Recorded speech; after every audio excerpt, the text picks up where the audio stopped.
ဒီဇလန်ကတော့လက်တွေ့ကဘာနဲ့မတူတဲ့တခြားဆက်ကြောလာတစ်ခုရဲ့ကဘာ1964ခုနှစ်မှာစတင်ပါတယ်။အာကာသယာဉ်မှူးတွေဖြစ်တဲ့ Reed Richards, Sue Storm,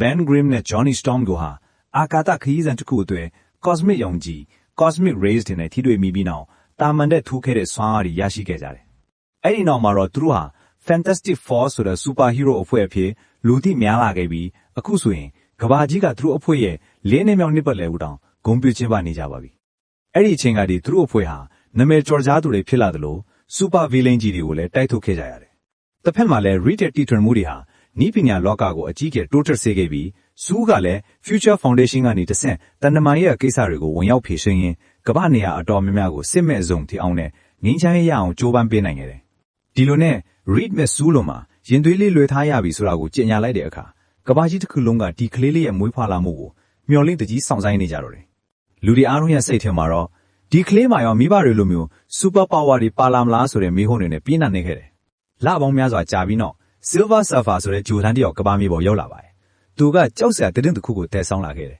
။အဲ့ဒါကတော့ဂျိုတွေကိုဝါမျိုးစားသုံးလေးရှိတဲ့ Galactus ဆိုတဲ့စကြဝဠာကြီးကကဘာမြေကိုသူ့ရဲ့ပြစ်မှတ်အဖြစ်သတ်မှတ်လိုက်ပြီးဆိုတာပါပဲ။ Rick ကလည်းတခြားဂျိုတွေပျောက်ကွယ်သွားတဲ့မှတ်တမ်းတွေကိုလေ့လာကြည့်လိုက်ရော Silver Surfer ပြောတာမှန်နေမှန်းသိလိုက်ရတယ်။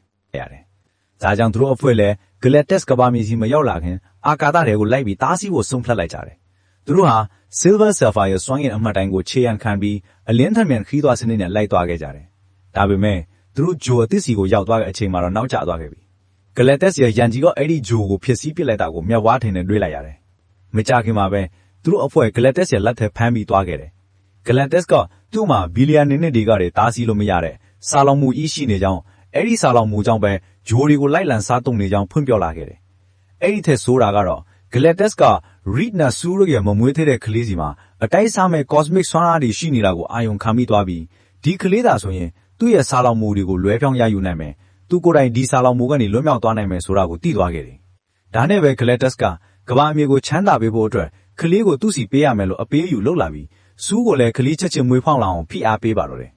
Fantastic Four အဖွဲ့ကဒီကမ်းလှမ်းမှုကိုမလက်ခံပဲရင်ပေါ်ကနေထွက်ပြေးလွတ်မြောက်လာခဲ့ကြတယ်။သူတို့ဟာ Neutron ဂျိုတလုံးရဲ့စွမ်းရည်အားကြီးကိုအသုံးပြုပြီးသူတို့နောက်ကိုလိုက်လာနေတဲ့ Silver Surfer ကိုနှောင့်ယှင်းအောင်လုပ်ခဲ့ကြတယ်။အဲ့ဒီအချိန်နဲ့ပဲကဘာမြေစီကိုပြန်လာခဲ့ကြတယ်။ဒီနည်းလမ်းကြောင့်သူတို့ရဲ့အလင်းထက်မြန်ခီးသွားစနစ်ကြီးကတော့ပျက်စီးသွားခဲ့ရတယ်။ကဘာမြေကိုပြန်လာတဲ့လမ်းခီးမှာပဲ Sue ကသားလေးတယောက်ကိုမွေးဖွားခဲ့တယ်။သူ့ကို Franklin လို့နာမည်ပေးခဲ့ကြတယ်။တလအကြာမှာတော့သူတို့ကဘာမြေစီကိုဘေးမတည်ရမခဲ့ပြန်ရောက်လာခဲ့ပြီး Reed ကသတင်းစာရှင်းလင်းပွဲတစ်ခုမှာသူတို့ကြုံတွေ့ခဲ့ရများအဖြစ်အပျက်အသေးစိတ်တွေကိုဖွင့်ချဖွင့်ပလိုက်လို့တယ်။ကဘာပေါ်မှာဘီလီယံများစွာရှိတဲ့လူအသက်အစားကလေးတယောက်တိုင်းနဲ့အသက်ကိုရွေးချယ်လိုက်တဲ့သူတို့ရဲ့ဆုံးဖြတ်ချက်ကြောင့်ပြည်သူလူထုများကြားမှာဝေဖန်ကန့်ကွက်တဲ့အကြီးအကျယ်ထွက်ပေါ်လာခဲ့တယ်။လူအတော်များများက Franklin လေးကို Galactus စီအနံ့ဖို့တောင်းဆိုလာခဲ့ကြတယ်။အဲ့ဒီအချိန်မှာပဲ Johnny က Reed ကြားဖြတ်ဖန်ယူထားမိတဲ့ Silver Surfer ရဲ့ဂျိုကလာတဲ့အာကာသထုတ်လွှင့်မှုတွေနဲ့သူတို့အပြန်အလှန်ပြောဆိုခဲ့တာတွေကိုအခြေခံပြီး Silver Surfer ရဲ့ဘာသာရပ်ကိုအဓိပ္ပာယ်ဖော်လို့နေရတယ်။သူတို့စီမှာ Galactus ဖက်ဆီးခဲ့တဲ့တခြားဂျိုတွေကလာတဲ့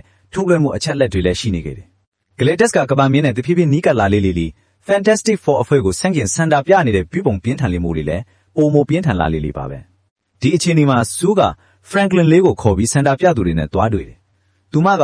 သူတို့ကလေးကိုဘယ်တော့မှမစသေးမှာမဟုတ်ဘူး။ဒါပေမဲ့တစ်ချိန်တည်းမှာပဲကြံတဲ့လူသားအလုံးကိုလည်းလက်လွတ်အရှုံးပေးမှာမဟုတ်ဘူးလို့ရှင်းပြတယ်။အဲ့ဒီနောက်မှာတော့ Reed ကသူ့အချိန်တောင်းနိုင်တီးထွင်ဖန်တီးနေခဲ့တဲ့နေရာရွေးပြောင်းနေစနစ်ကိုအသုံးပြုပြီးအစီအစဉ်တစ်ခုကိုချမှတ်လိုက်တယ်။အဲ့ဒါကတော့ကမ္ဘာကိုကြီးတစ်ခုလုံးကို Galactus လိုက်ရှာလို့မရမယ်တခြားနေအဖွဲ့အစည်းတစ်ခုစီကိုရွေးပြောင်းပစ်ဖို့ပါပဲ။ Sue ကလည်း Future Foundation ကနေတဆင့်ကမ္ဘာနိုင်ငံတွေကိုစီးရုံးပြီးအဲ့ဒီတဘာတွေတိစောက်ဖို့နဲ့လိုအပ်တဲ့စွမ်းရည်တွေစုဆောင်ထိန်းသိမ်းဖို့အတွက်ဥဆောင်ပေးနိုင်ခဲ့တယ်။ဒီလိုနဲ့တဘာတွေကိုအသက်သွင်းလိုက်တဲ့အချိန်မှာပဲ Silver Surfer တခါကဲတော့ပြီးအဲ့ဒီတဘာတွေကိုလိုက်ပြီးဖျက်ဆီးပါတော့တယ်။ Times Square မှာရှိတဲ့နောက်ဆုံးတဘာကိုသူမှဖျက်ဆီးမှဆဲမှာ Johnny ကဝန်တားလိုက်ပြီးသူ့ဘာသာပြန်သိရှိနေခဲ့တဲ့အကြောင်းအရာတွေကိုဖွင့်ချပြောပြလိုက်တော့တယ်။ Silver Surfer ရဲ့နာမည်အရင်က Shalabel ဖြစ်ပြီးသူမရဲ့ဇာတိဂျိုကိုချမ်းသာပေးဖို့အတွက် Galactus ရဲ့ချေးပြေတဲ့တွေအတုံးတော်ခံခဲ့ရတယ်။သူမကိုယ်တိုင်ဖျက်ဆီးရမှာကူညီခဲ့တဲ့ဂျိုတွေကကျွေးခွဲတဲ့ထုတ်လွှင့်မှုတွေကိုပြန်ကြားလိုက်တဲ့အခါ Shalabel ဟာနောင်တရတဲ့အရေးအယောင်တွေပြပေမဲ့ကူညီဖို့ကိုတော့ငင်းဆန်ပြီးထွက်ပြေးသွားခဲ့ပါတော့တယ်။အခုနောက်ဆိုရင်သူတို့အဖွဲ့က Franklin လေးကိုသူ့ရန်အဖြစ်အသုံးပြုပြီး Galactus ကိုနောက်ဆုံးတစ်ဖက်စီကိုမျှခေါ်ပြီးသူ့ကိုတခြားနေရာတစ်ခုစီရွေးပြောင်းပို့ပစ်ဖို့ကြံစီခဲ့ကြတယ်။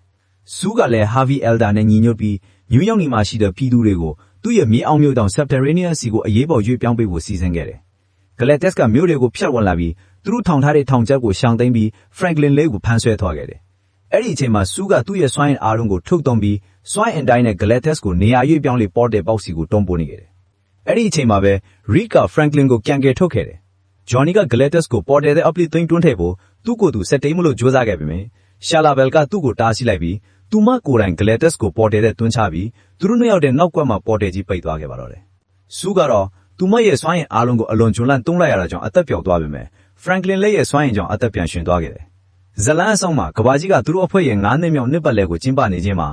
Fantastic Four အဖွဲ့ကနောက်ထပ်စွန့်စားကမ်းတစ်ခုစီကိုထပ်မံထွက်ခွာသွားခဲ့ကြတယ်။ဇလန်းပြီးလို့ credit တွေထိုးနေတဲ့အလယ်မှာပြတဲ့အခန်း mid credit scene မှာတော့နောက်ထပ်4နှစ်ကြာပြီးနောက်ကိုပြတဲ့စူးကအိမ်မှာ Franklin လေးကိုစာဖတ်နေချိန်နဲ့တခြားစာအုပ်တအုပ်သွားယူဖို့ခဏထားသွားခဲ့တယ်။သူမပြန်လှည့်လာတဲ့အခါမှာတော့တပ်ထုမျက်နှာခံတစ်ခုကိုကင်ပြီးအစိမ်းရောင်ဝတ်ချုံကြီးဝတ်ဆင်နေတဲ့အမျိုးသားတစ်ယောက်နဲ့ Franklin လေးစကားပြောနေတာကိုတွေ့လိုက်ရတယ်။အဲ့ဒီလူဟာ Dr. Doom လို့လူသိများတဲ့ Victor Von Doom ထင်နိုင်ခြင်းများပါတယ်။အဆုံးအထိကြည့်ပေးခဲ့တဲ့အတွက်ကျေးဇူးထူးတင်ပါတယ်။ Channel လေးကို like and subscribe လုပ်တော့ပေးခဲ့ကြပါအောင်။နောက်ဗီဒီယိုမှာပြန်တွေ့ကြတာပေါ့။